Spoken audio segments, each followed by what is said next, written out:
آج پہلی صف اول کا نمازی ہے، تہجد گزار ہے، ہر سال حج کرتا ہے، عمرہ کرتا ہے، لیکن اس کی روزی حرام ہے. اس کی روزی جو کما رہا ہے حرام ہے. کیوں؟ کہ باپ مر گیا، وہ بہنوں کا حق نہیں دیا، بھائیوں کا حق جائیداد میں سے نہیں دیا، قبضہ کر گیا. اب اس کی جو کمائی ہے بھلے اس کی ذہن میں حلال ہے لیکن وہ حرام میں تبدیل ہو. اب وہ حرام کھا رہا ہے، اس کو پتہ ہی نہیں کہ میں کما رہا ہوں، میرے بچے حرام کھا رہے ہیں. یعنی کہ صف اول کا نمازی ہے، تہجد گزار ہے، لیکن اپنے حلال کو حرام میں تبدیل کر دیا. کیوں تبدیل کر دیا؟ کہ وراثت میں سے حصہ نہیں دیا. اور یقین جانیے 90% یہی ہو رہا ہے، 90% یہی. زندگی میں وراثت باپ کر دے، لکھوا دے وکیل سے، اور مرنے کے بعد تو حکم ہی 3 دن کا یہی کہ 3 دن کے اندر. ہمارے یہاں کیا ہے کہ اگر کوئی خاندان کا سمجھدار آدمی ہے وہ یہ کہتا ہے کہ آپ کے والد صاحب انتقال کر گئے اور اب یہ ہے کہ آپ جو ہے فوراً وراثت کر لو. وہ بیٹے ماں سے پوچھتے ہیں، ماں کا جواب پتہ ہے کیا ہوتا ہے؟ ابھی تمہارے باپ کا کفن میلا نہیں ہوا، تمہیں وراثت کی پڑ گئی. لیکن شریعت دین کیا کہتا ہے کہ مرنے کے 30ویں دن کے بعد ہی وراثت کو تقسیم کر لو. ہمارے یہ کیا ہے فلسفہ؟ ابھی تو باپ کا کفن میلا نہیں ہوا، ماں گلے پڑ جاتی ہے اولاد کے. نانا، یہ ظلم ہے، اس کو سمجھو. اس لیے تو کہتا ہوں کہ علماء مفتیوں سے معلومات کرو کہ کہیں ہم روزی کما رہے ہیں یہ حرام میں تو تبدیل نہیں ہو رہی. صف اول کا نمازی ہے، تہجد گزار ہے، لیکن کیا روزی حرام ہے. کیوں؟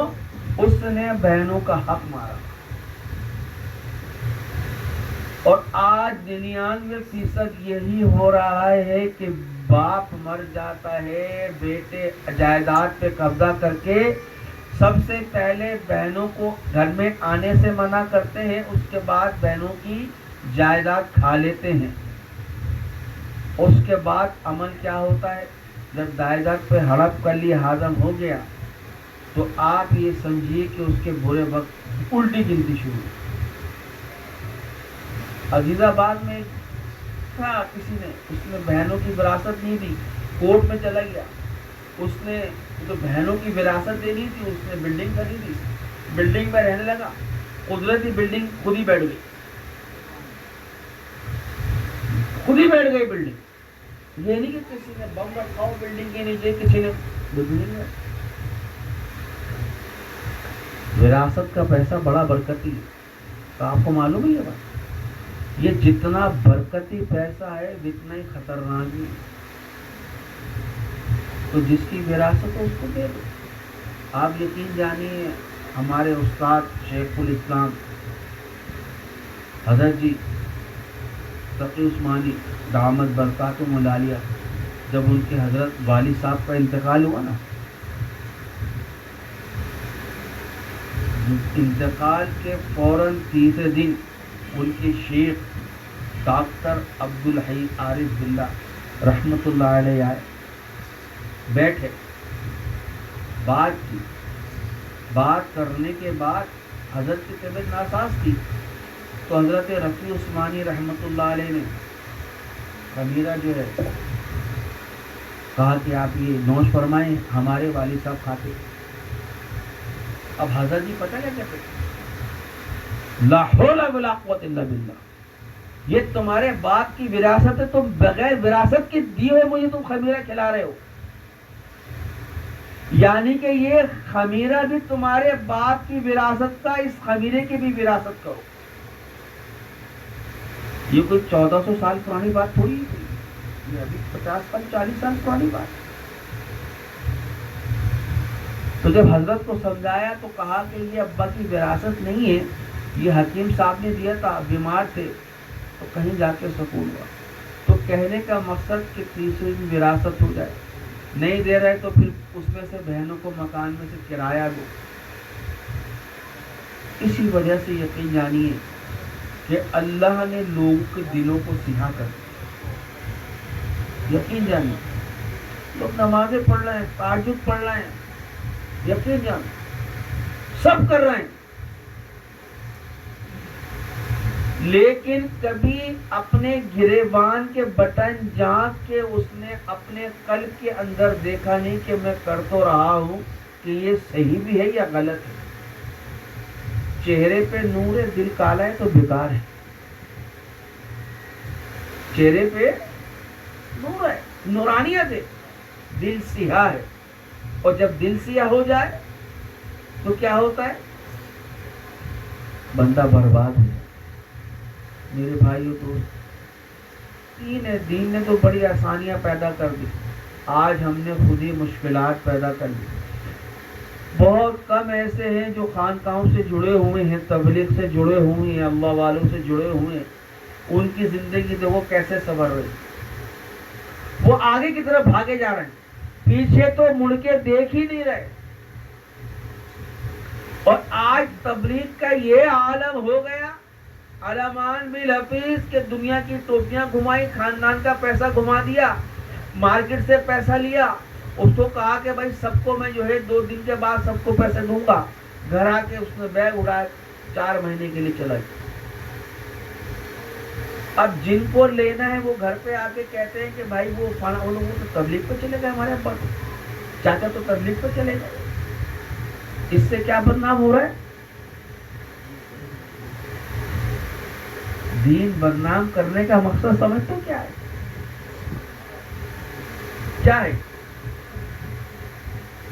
کہ ہم نے اللہ سے جنگ شروع کر دی, یعنی کہ دھوکہ دینا شروع کر دی. آج یہ الگ دین کا کام کی آڑ کے اندر ہی 2 نمبر کام ہو رہے ہیں. جھوٹے جھوٹے مسجد کے مدرسوں کے نام پہ چندے مانگے جا رہے ہیں. کیوں ہو رہا ہے؟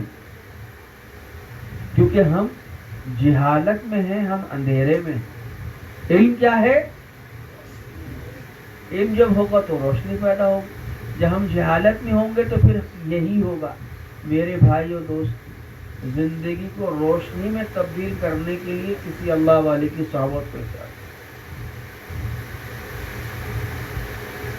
حاجی صاحب حاجی عبد الوہاب رحمۃ اللہ علیہ کتنی محنت کی پتہ ہے آپ؟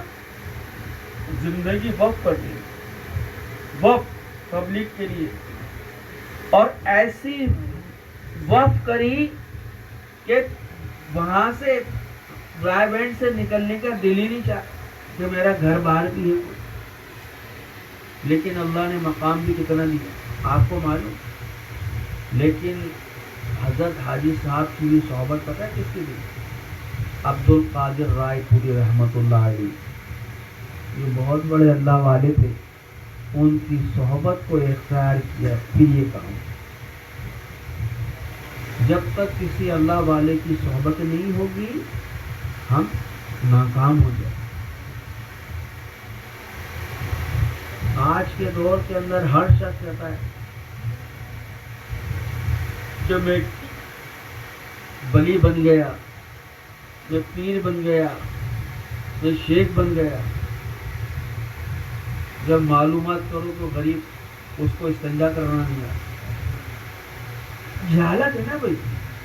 میں نے گلشن اقبال میں 15 برس پرانی بات بتاتا ہوں کہ گلستان جوہر کے اندر چشتیہ سلسلہ کا ایک نئی خانقاہ کھلی.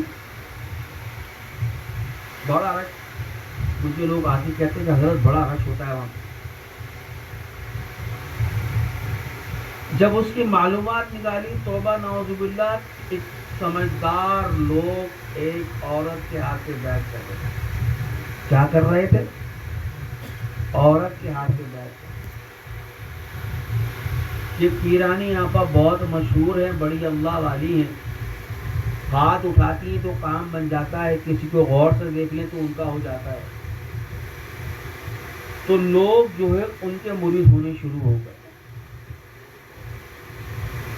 تو کہنے کا مقصد ہے جب یہ بات آئی سامنے، اس بات کی تصدیق کری تو دل رویا۔ کیوں رویا؟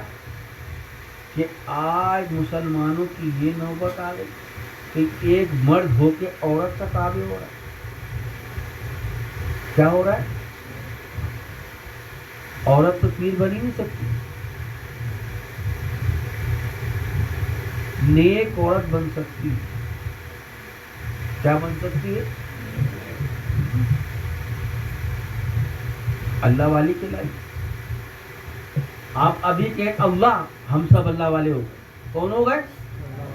ہو گئے اللہ والے، کیونکہ ہم نے اللہ کو پکارا ہے۔ تو میرے بھائیوں دوست، یہ جہالت کی وجہ سے ہو رہا ہے۔ اور آپ یہ دیکھیے کہ ہمارے کچھ یہ شہر میں تو ہے، آپ شہر چھوڑ کے مضافاتی علاقے کے اندر چلے جائیں گے، علمان بھی لفیظ، آپ کانوں کو ہاتھ پکڑیں گے، آپ کہیں گے یا اللہ میں جاہل ہی اچھا ہوں، میں جاہل ہی اچھا ہوں۔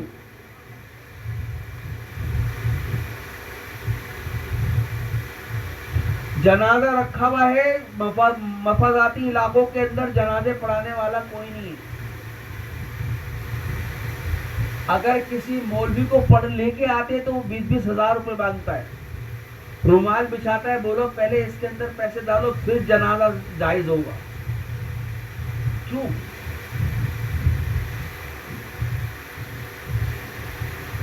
پنجاب کے مضافاتی علاقے میں چلے جائیے، وہاں بھی یہی حال ہے،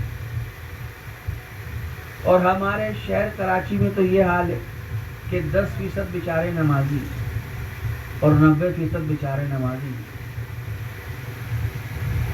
کیوں؟ کہ ہم چاہتے ہی نہیں کہ ہم روشنی کی طرف آئیں، ہم علم کی طرف بڑھیں۔ میرے بھائی، جہالت میں دنیا سے چلے گئے تو نکارہ ہو جائے گی۔ جہالت کو چھوڑو، اللہ والوں کی صحبت کو اختیار کرو، نمازوں کے پابند بن جاؤ، نبی کریم صلی اللہ علیہ وسلم کی نسبت کو حاصل کر لو۔ کیوں؟ کہ آپ نے جب کلمہ پڑھ لیا تو آپ اللہ کے محبوب کے دین میں داخل ہو۔ کلمہ کوئی معمولی نہیں ہے، ہم تو سمجھ لا الہ الا اللہ محمد رسول اللہ پڑھ لیا بہت، اس کے بڑے تقاضے ہیں، اس کلمے کے بہت تقاضے ہیں۔ پہلا ہی تقاضا اس کا سب سے زیادہ خطرناک ہے کہ اللہ کے سوا کوئی محبوب نہیں ہے، میں اللہ کو اللہ ہی مانتا ہوں۔ سب سے پہلا وعدہ تو یہ ہے کہ کسی شرک میں نہیں، کسی بدعت میں نہیں، اور پھر کیا بات کی کہ محمد اللہ کے رسول ہے، دوسرے کلمے میں گواہی دے دی۔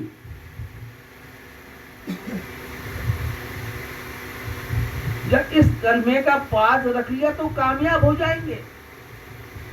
دین میرا بزرگوں، میرے بچوں، جوانوں، کوئی مشکل نہیں ہے، باخدا کوئی مشکل نہیں ہے۔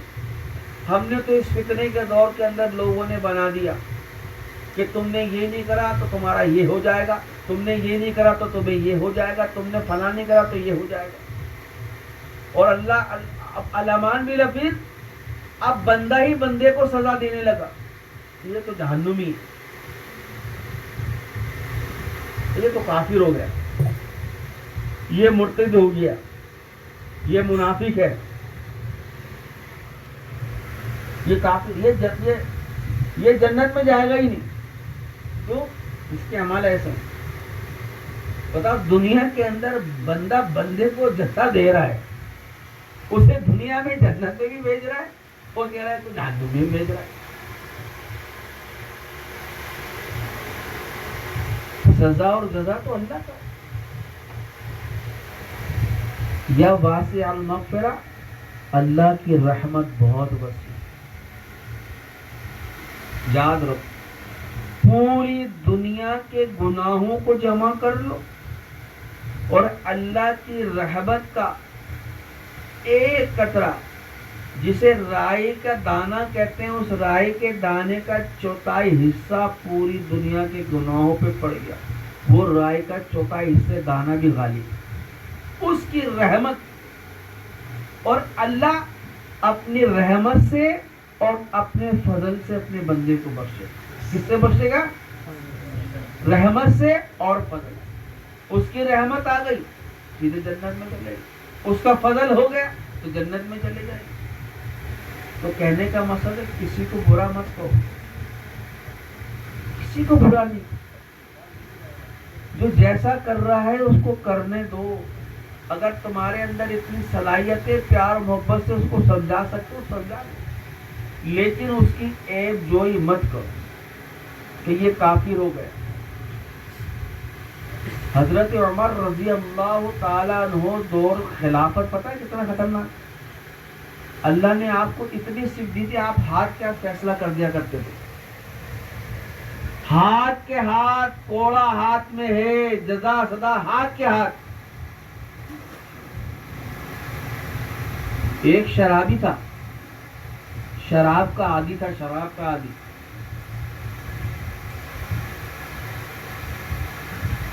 اس کے ہاتھ میں ایک شراب کی بوتل، سامنے سے حضرت عمر رضی اللہ تعالیٰ عنہ آ گئے اور وہ گھبرا گیا۔ وہ اللہ سے نہیں گھبرایا، وہ کس سے گھبرایا؟ حضرت عمر سے گھبرایا۔ اور وہ اللہ سے کیا کہہ رہا ہے؟ یہ آپ دیکھو کہ وہ شرابی اللہ سے کہہ کیا رہا ہے کہ یا اللہ تو مجھے عمر کے قہر سے بچا لے، یا اللہ مجھے عمر کے قہر سے بچا لے۔ اس نے کیا کرا؟ فٹافٹ عمر کو دیکھا اور دل دل میں اللہ سے کہا یا اللہ عمر کے قہر سے بچا لے۔ اس نے شراب کی بوتل کو بغل میں رکھا اور ایسے کھڑا ہو گیا۔ حضرت عمر اس کے پاس آئے، اس کے پاس کیا کر رہے تھے؟ کیا ہے تمہارے پاس؟ کون سی بوتل ہے تمہارے پاس؟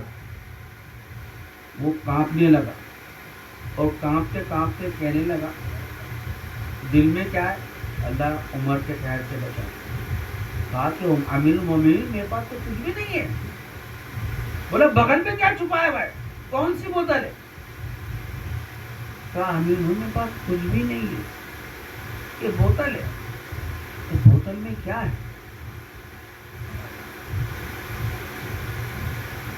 بوتل میں کیا ہے؟ اور پی تو وہ شراب رہا تھا، شراب کا عادی۔ بوتل میں کیا ہے؟ ذہن سے نکل گئی جب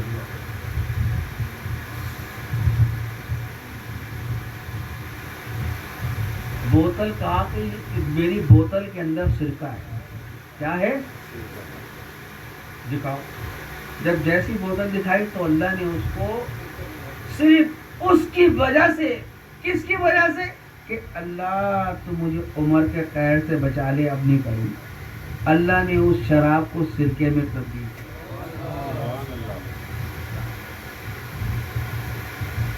اور جب سرکے کو اللہ شراب کو سرکہ بنا سکتے ہیں تو پھر یقین جانو اللہ ہمیں بھی سیدھا کر سکتے، ہمارے گناہوں کو بھی معاف کر سکتے۔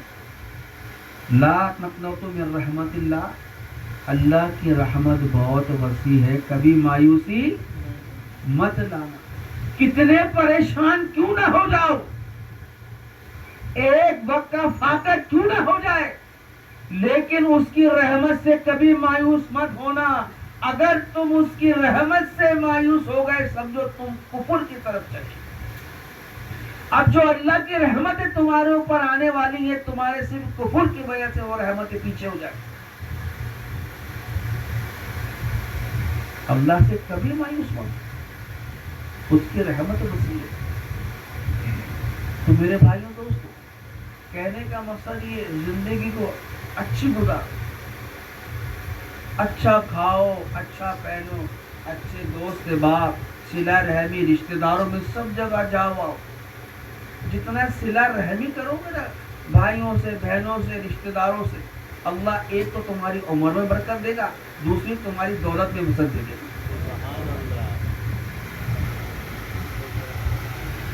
سب کا خیرات کو 10 روپے 10 روپے دے دو، 5 روپے 5 دے دو، زندگی تھاٹ باٹ میں گزارو، لگے کیا نہیں نہیں نہیں نہیں، زندگی ایک دفعہ ملتی ہے، بار بار نہیں ملتی، اس کو گزارو کیسے؟ جب انسان کسی کے یہاں شادی میں جاتا ہے تو کتنی دفعہ کپڑے چیک کرتا ہے، بال بھی سنوارتا ہے، اگر داڑھی ٹیڑھی میڑھی ہو اس کو بھی صحیح کرا لیتا ہے، اور اگر دولہا بن رہا ہو تو پھر تو اللہ معاف کر دے، وہ تو پھر دیکھتا ہے کہ بھائی یہ بٹن بھی ٹیڑھا ہے، اگر وہ دولہا بن رہا ہے کہ میرے جسم میں کوئی نقص نہ ہو، میرے کپڑوں میں کوئی نقص نہ ہو، میرے جوتوں میں کوئی نقص نہ ہو، میرا بنیان بھی خوبصورت ہو، میرے کپڑے بھی خوبصورت ہو، اگر صافہ ہے تو میرا صافہ بھی خوبصورت، اگر اس کے اوپر ذرا سا کوئی نشان لگ گیا وہ عیب دار ہوگی نا، اب نہیں۔ تو جب دنیا میں رہتے ہوئے کہیں جاتے ہیں، اچھے کپڑے پہنتے ہیں، بنتے سنورتے، تو اللہ کا دربار کیوں نہیں؟ اللہ کا دربار کیوں نہیں؟ ہاٹ باٹ سے اچھا پہنو، اچھا کھاؤ، کوئی پوچھنے والا، اسراف نہیں کرنا، کپڑے اچھے پہنے، اگر ذرا سا بھی تمہارے دل کے اندر یہ بات آ گئی کہ یہ میرے سے اچھا کپڑا کوئی پہن ہی نہیں سکتا، اب سمجھو یہ ثواب نہیں ہے، اب تمہارے لیے گناہ کا ایک نقطہ لگ چکا۔ اچھا کھاؤ، اچھا پہنو، اللہ سے اچھا وسیع مکان مانگو کہ رحمت والا ہو، راحت والا ہو، اچھی سواری مانگو، منع نہیں ہے، خوب کھاؤ پیو عیش کرو، لیکن دین میں رہتے ہوئے، اللہ کے احکام کو سمجھتے ہوئے، نبی کریم صلی اللہ علیہ وسلم کی نسبت کو لیتے ہوئے، ان کی سنتوں پہ عمل کرتے ہوئے چلو، کوئی پوچھنے والا نہیں، تم سے کوئی سوال ہی نہیں کر سکتا، کوئی مشکل کام ہے، 5 وقت کی نماز کا وقت ہے، نماز پڑھ لی۔ اب یہ بات ہے کہ یار سنتوں پہ عمل کیسے کرے، اصل بات کا مفہوم یہ ہے کہ سنتوں پہ کیسے عمل کرے، یہی سب سے زیادہ آسان ہے، سنتوں پہ ہی عمل کرنا آسان ہے، اور یہ وہ دور ہے کہ تم اللہ کے محبوب کی ایک سنت کو زندہ کرو گے، اللہ تمہیں 100 شہیدوں کا ثواب دے گا، 100 شہیدوں کا ثواب، یہ وہ دور ہے۔ پانی پیتے نا انسان، پانی پیتا ہے، حکم کیا ہے؟ پانی کو دیکھ کے پیو، پہلا۔ دوسرا کیا ہے؟ پانی بیٹھ کے پیو۔ تیسری بات کیا ہے کہ پانی کو 3 سانسوں میں پیو۔ کتنی باتیں ہو گئی؟ یہ 3 سنتیں صرف پانی پینے پہ۔ اب آپ نے پہلی بات کیا کری؟ پانی کو دیکھ کے پیا، 1 سنت زندہ۔ آپ نے پانی کو بیٹھ کے پیا، 2 سنت۔ آپ نے 3 سانسوں میں پیا، 3 سنت۔ اب یہ 3 سنتیں ہو گئی، لیکن اس کے پیچھے جو پلڑا جھک رہا ہے وہ پتہ ہے کیا پلڑا جھک رہا ہے؟ 300 شہیدوں کا ثواب تمہارے پڑنے گا۔ صرف پانی پینے کی بات ہو رہی ہے، ابھی تو وہ بات ہی نہیں ہو رہی ہے، میں نے آسان طریقہ بتا دیا۔ سلام میں پہل کر دو۔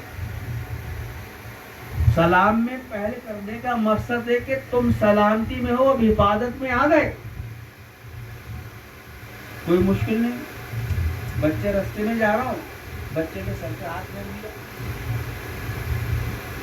بچے جاتے ہیں، بچے اسکول بھی جا رہے ہیں، مطلب سر پہ ہاتھ پھیر دیا۔ ابھی آپ نے کیا کرا؟ بچے سے محبت سے پیش آئے، 1 سنت کو زندہ کر دیا، پیچھے 100 شہیدوں کا ثواب لکھ دیا۔ آپ سے آگے کوئی بزرگ جا رہا ہے، آگے بڑھے، السلام علیکم ورحمۃ اللہ، کیا ہو گیا؟ یہ مشکل ہے، مشکل ہے، مجھے بتا، آسان کام۔ گھر میں داخل ہوئے سب سے پہلے حکم کیا ہے کہ گھر میں کوئی ہو نہ ہو، سلام کرنا چاہیے۔ مشکل نہیں، گھر میں ماں حیات ہے، باپ حیات ہے، گھر میں جا کے ماں کے پاس بیٹھو، اس سے سلام کرو، اس کے ماتھے کا بوسہ لو۔ باپ ضعیف ہے، باپ کے پاس جاؤ، اس کا ماتھے کا بوسہ لو، اس کے ہاتھوں کا بوسہ لو، اس کو سلام کرو۔ بیوی تمہاری انتظار میں ہے تو بیوی کو بھی جا کے سلام کرو، اس کو پیار کرو جا کے۔ ہمارے یہاں کیا دستور ہے، یہ بڑوں کے لیے بھی ہے، ضعیف لوگوں کے لیے بھی بتا رہا ہوں میں، کہ ماں باپ کو سلام کرتے ہیں، بیوی کو سلام اس لیے نہیں کرتے کہ ہماری توہین ہو جائے گی، ہماری شان کے اندر غلط ہو جائے گی، ہماری شان میں کمی آ جائے گی اگر ہم نے بیوی کو سلام کر دیا۔ تنازع وہیں سے پیدا ہو گیا۔ بہن کے سر پہ ہاتھ رکھ رہا ہے، وہ شریک حیات ہے۔ اللہ رب العزت نے قرآن کے اندر میاں بیوی کے لیے پوری آیتیں اتار دی۔ سورہ نساء لے لیجئے، سورہ بقرہ لے لیجئے، سورہ طلاق، پوری چلو بھئی ایک آیت کی تو پوری آیتیں اتار دی۔ یہ اتنی سی باتیں اگر ہم نے چھوٹی باتوں پر عمل شروع کر دیا تو مشکل کام ہے۔ کسی کی دکان سودا لینے گئے، پہلے وہاں سلام کر لیا، اس کے بعد سودا خریدنا شروع کر دیا۔ یہ سنتوں کی سب سے آسان طریقہ ہے، اور اللہ توفیق دے تو سیرت کے ساتھ سیرت بھی بنانا شروع کر دو۔ سورت کیا ہے کہ اللہ تمہیں توفیق دے سورت بنانا شروع کر۔ اور داڑھی تو ہمیشہ کنگھے سے سنورتی ہے، کوئی نائی کے پاس جا کے تھوڑی سنورتی۔ جو لوگ بغیر داڑھی کی نماز پڑھتے ہیں بیچارے شیپ بنا کے، وہ گناہ کے ساتھ نماز پڑھتے ہیں۔ ایک تو گناہ ہے ہی، اور دوسرا کیا ہے کہ وہ گناہ کے ساتھ نماز ادا کرتے۔ اب یہ دیکھیے کتنا بڑا خمیازہ ہے۔ مرد کا حسن جو ہے نا، زیور اللہ نے رکھا ہے، سونا چاندی بنائے اللہ نے عورت کی، اور جتنا عورت سونا چاندی پہنتی ہے اتنی عورت سنورتی ہے۔ اور اللہ نے مرد کا زیور اور مرد کی شان خوبصورتی بنائی، داڑھی کو بنائی،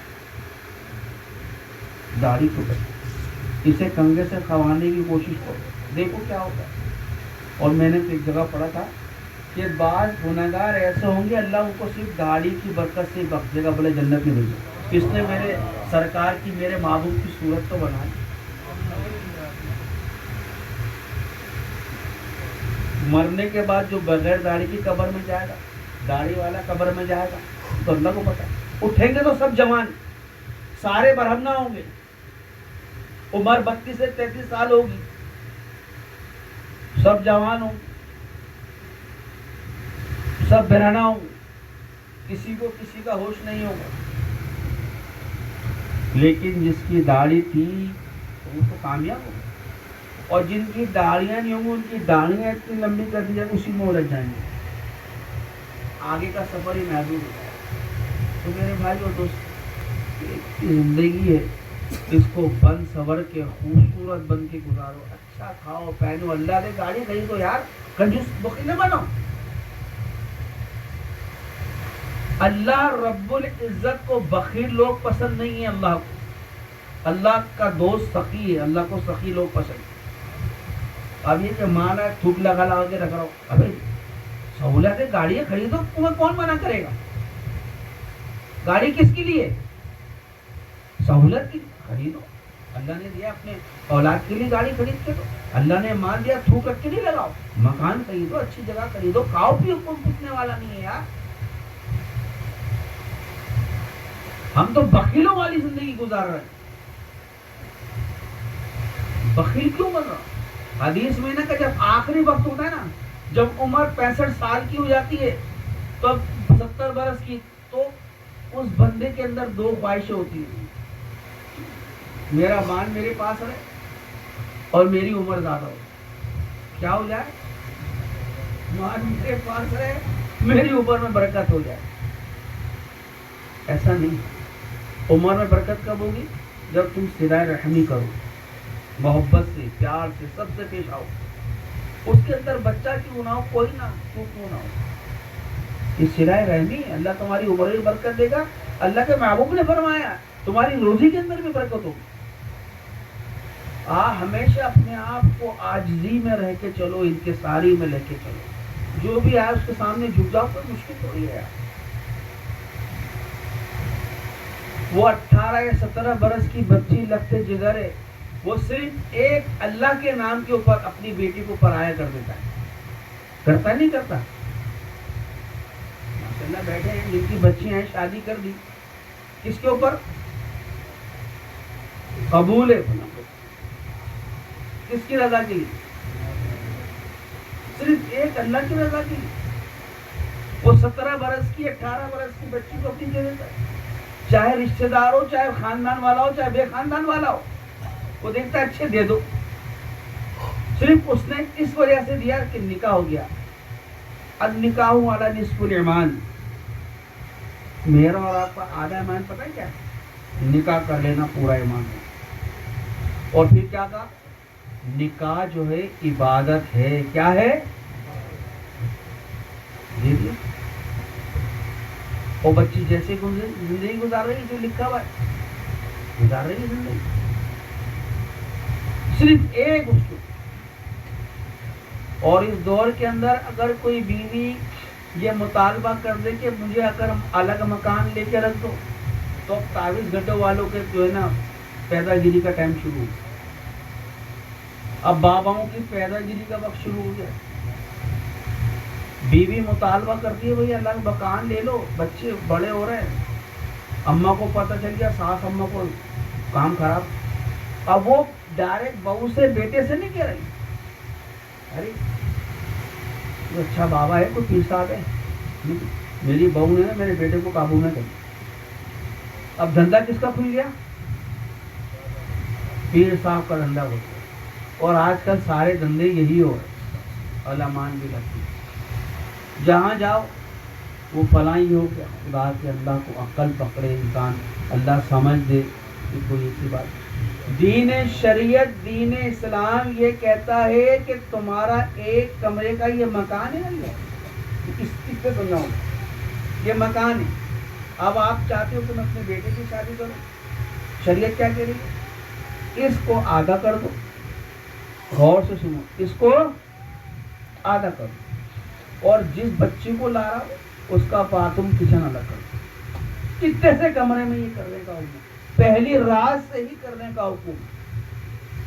اور ہمارے یہاں کیا ہے اس کا الٹ. ہمارے یہاں کیا ہے کہ ماں باپ کو چھوڑ دیا تو سب گناہ, اب یہ بخشا نہیں جائے گا. کیوں کہ اپنی ماں کو چھوڑ دیا اللہ کے بندے. اس لیے تو کہتا ہوں روشنی کی طرف آؤ یار, روشنی کی طرف. جہالت اندھیرا ہے, علم روشنی ہے. روشنی کی طرف کیسے آئیں گے؟ علماؤں سے, صلحوں سے دوستی کریں گے, قابل ہو جائیں گے. وہ ہمیں سب بتائیں گے دین کیا ہے, دین کیا ہے, ہمیں زندگی کیسے گزارنی ہے. اور زیادہ تمہیں فرینڈلی ہونا ہے تو کسی کو اپنا شیخ بنانا جس سے تم محبت کرتے ہو. اللہ نے دنیا میں 2 باپ پیدا کر دیے. ایک جسمانی باپ جس کی وجہ سے تم دنیا کے اندر آ رہے, اور دوسرا باپ روحانی پیدا کر دیا ہے نا بھائی. جسمانی باپ سے بیٹا جو ہے نا کچھ کام کی باتیں کرتا نہیں ہے شرم کے مارے, کہ ابا میری شادی ہے میں کمزور ہوں, یا ابا میرا مسئلہ ایسا ہے. سن بلوغ میں آ گیا تو اب جسم کی صفائی شرم محسوس کرتا ہے نا. اور روحانی باپ ہوتا ہے نا تو اس سے پیٹ کی بھی بات آ کے کہہ دیتا ہے. تو کتنا فرق ہے. تو انسان کو روحانی باپ بھی بنانا چاہیے. ٹھیک ہے, آپ بس اسی بات کو ختم کرتے ہیں, بیان تو چلتے رہتے ہیں. اب ماشاءاللہ شعبان کی بھی منگل والے دن آ رہی شعبان, اس پہ 1-2 باتیں عرض کر دوں کہ اللہ کے محبوب نے جو اس پہ عمل کیا, قبرستان جانے کا آپ زندگی میں 1 دفعہ کریں. ہم اور آپ 1 دفعہ چلے گئے, ہم نے سنت کو زندہ کر دیا. اب جائیں تو کوئی مشکل, نہ جائیں تو گناہ نہیں. ہمارے یہاں دستور کیا ہے کہ جانا ضرور ہے. اگر ہم نہیں گئے نا تو نہ اماں بھی ناراض ہو جائیں گے, ابا بھی ناراض ہو جائیں گے. اماں بھی ناراض ہو جائیں گے, ابا بھی ناراض ہو جائیں گے. قبر پہ پھول بھی ڈالنا ضروری ہے, پانی ڈالنا بھی ضروری ہے. ایسا نہیں، اتوار کو چلے جاؤ، پیر والے دن چلے جاؤ۔ منگل کی رات جانے کا مقصد یہ ہے کہ اگر اس رات کے اندر تمہیں تنہائی میں عبادت کرنے کا دل ہے، اللہ تمہیں اپنا دوست بنانا چاہتا ہے، تم اس کی دوستی سے، اس کی محبت سے دور ہو جاؤ۔ اللہ کہہ رہا ہے کہ میرا دوست بن جائے، نماز آ کے پڑھنا شروع کر دے، میں اس کے قریب آ جاؤں گا، لیکن وہ ٹولے بنا کے قبرستان میں جا رہا ہے، وہاں چائے ہوٹلوں میں پی رہا ہے، جب فجر کا وقت آیا تو گھر میں جا کے بولتے ہیں یار تم انتظار کرو میں بھی آیا، پیشاب کر کے آیا، وہ پیشاب کرنے آتا ہے بستر میں لیٹ جاتا ہے، صبح 11 بجے اٹھتا ہے، بولتا ہے نماز بھی چلی گئی۔ یہی ہوتا ہے نا، ایسا نہیں۔ پیر والے دن قبرستان، اگر آپ چاہتے ہو کہ یار میں ہر شعبان کو جاؤں، جلدی عشاء کے بعد قبرستان چلے جاؤ، رات کو آؤ، تنہائی میں 2 ہی پڑھ لو، بہت۔ حدیث میں آتا ہے کہ آسانی والا کام کرو، مشکل نہیں۔ دیکھو اللہ کے محبوب ہمیں 1400 سال پہلے یہ بات بتا گئے، آسانی والا کام کرو، مشکل والا کام نہیں کرو۔ پوری رات میں 2 ہی پڑھ لو، تنہائی کے اندر، اندھیرے کے اندر یار سے یاری کر کے دیکھو کتنا مزہ آئے، آرام سے 2 بجے 3 بجے ابھی بنا ہے، بس 2 ہی پڑھ، اور باتیں ہو رہی ہیں۔ اب اللہ تعالیٰ سے کنیکشن شروع ہو گیا اس کو، اب وہ اندھیرے میں لگا ہوا ہے، وہ تو پڑھ رہا ہے، لیکن فرشتے اس کو دیکھ دیکھ کے مسکراتے ہیں، تو کہتے ہیں اللہ دیکھو تیرا بندہ یہ کر رہا ہے، اللہ کہ تو گواہ ہو جائے میں اس کو بخش دوں گا۔ کتنا تھا؟ اب ہم اس خرافات کے پڑھیں گے تو اس چیز سے نکل جائے گی، چلی جائے گی نا، ہمارے ہاتھ میں چلی گئی۔ اور پھر وہ پرچے دے دی جاتے ہیں کہ 100 نفل پڑھ لو، 50 پڑھ لو، پہلی رکعت میں سورہ اخلاص 50 دفعہ، دوسری میں 21 دفعہ پڑھو، تو بیچارہ وہ عبادت میں بھی گنتی میں رہ جاتا ہے۔ وہ پرچہ آگے رکھا ہوا ہے اور انہیں پہلے 4 نفل پڑھ لی، اس میں 100 دفعہ سورہ اخلاص پڑھی، یہ کیا پھر بیٹھ گیا، پھر نے دوسرا پرچہ اٹھایا، یار سے یاری ختم، اللہ رب العزت سے یاری ختم، اللہ رب العزت سے دوستی ختم، اللہ سے محبت ختم۔ یاد رکھو جو اللہ سے دوستی کرتا ہے وہ گنتی کبھی نہیں کرتا۔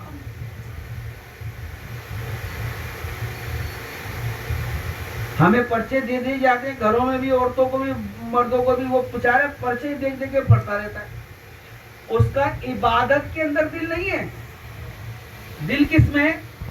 پرچے کے اوپر، کہ آپ مجھے آج 50 نفل پڑھنے ہیں، یہ 50 لگا ہوا ہے دھنادن، ابھی آپ 25 ہوئے، اب وہ نیت تو بنی ہوئی ہے، اب وہ سورہ اخلاص اس کو پڑھنی ہے 50 دفعہ، اب وہ اس کا دماغ، دل نماز کی طرف نہیں ہے، اس کا دل کہاں ہے؟ اب وہ پڑھ رہا ہے، یہ پڑھ رہا ہے ایسے۔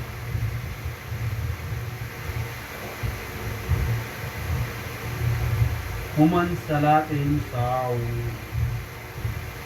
یاد رکھو ایسی نمازیں کپڑے میں لپیٹ کے تمہارے منہ پہ مار دی جائیں، ہے نا؟ جب ہم گنتی کریں گے تو عبادت تو نہیں ہے ہماری، گنتی ہے۔ میرے بھائی دوست، میں نے کہا بڑا آسان ہے، قسم خدا کی بہت آسان ہے۔ کوئی اپنے ماں کے پیٹ سے ولی پیدا نہیں کرتا۔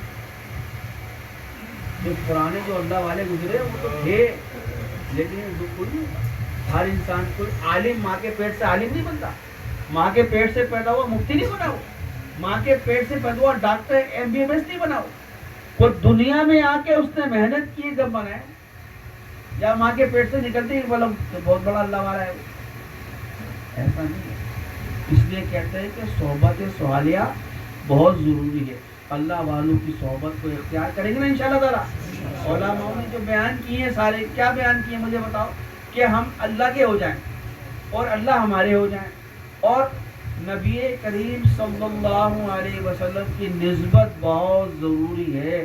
یاد رکھو اگر اللہ کے محبوب کی نسبت نہ ملی تو یاد رکھو کہ شفاعت نہ ملے گی، اور اللہ کے محبوب کی ہمیں شفاعت نہیں ملی تو یاد رکھو جنت نہیں ملے۔ جنت کا دروازہ ہی اللہ کے محبوب نے کھولنا ہے،